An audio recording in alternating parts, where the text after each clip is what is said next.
அல்லேலூயா. நீ தடவை இந்த சிவந்த சமுத்திர தண்டையில் வரும்போது பயத்தோடு நடுக்கத்தோடு கலக்கத்தோடு வந்த, உயிருக்கு உத்தரவாதம் இருக்குமா இல்லையான்னு தெரியாத ஒரு சூழ்நிலையில வந்த, அவ்வளோதான். இதுக்கப்புறம் பின்னாடி ஒன்று இவங்கிட்ட சாகணும், இல்லை இந்த கடல்ல தான் நம்ம சாகணுன்ற நிலைமையில நின்னாங்க. இன்றைக்கு அதே செங்கடலை தைரியமாய் பார்க்கிறார்கள். அல்லேலூயா, அல்லேலூயா. அதனால ஆண்டவர் தெளிவாய் சொல்லி தருகிறது என்னன்னா, உன் கடந்த காலத்தை பார்த்து நீ அனுபவித்த சில காரியங்களை கண்டு நீ பயப்படாத, பூர்வமானவைகளை சிந்திக்காத, பழச நினைக்காத. அல்லேலூயா, அல்லேலூயா. நீ பழச நினைக்கிறல்ல, செங்கடலை பார்த்தோன்னு உனக்கு ஒரு பயம் வருதுல்ல,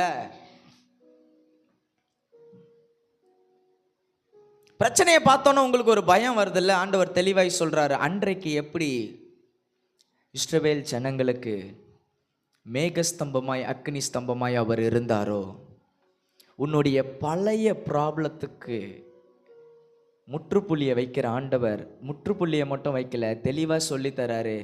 நீ அந்த பழைய பிரச்சனையை உன் வாழ்க்கையில் சந்திக்கும் போது என் பிரசன்னம் உன் கூட இல்லை, ஆனால் இப்போ மேகஸ்தம்பமாய் அக்னி ஸ்தம்பமாய் இஸ்ரவேல் ஜனங்களுக்கு இருந்தது போல இன்றைக்கு உங்கள் மேலே இருக்கிற என்னுடைய பிரசனம் உன் கூட இருக்கு. இனி நீ செங்கடலை கண்டு பயப்பட வேண்டாம், தைரியமாய் நீ பார்க்கணும் அதை. அல்லேலூயா, அல்லேலூயா. 10 வருஷத்துக்கு முன்னாடி வேற பிரச்சனை, இன்னைக்கு வேற பிரச்சனை, 2 வருஷம் கழிச்சு பிரச்சனை மாறும். எந்த பிரச்சனையா இருந்தாலும் சரி, என்னை நடத்த போகிறது அந்த பிரசனம் தான். அல்லேலூயா, அல்லேலூயா.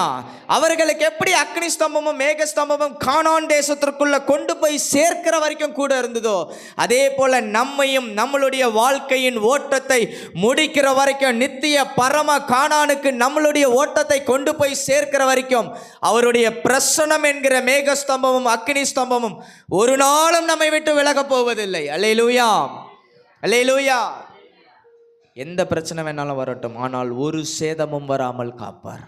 அல்லேலூயா, அல்லேலூயா.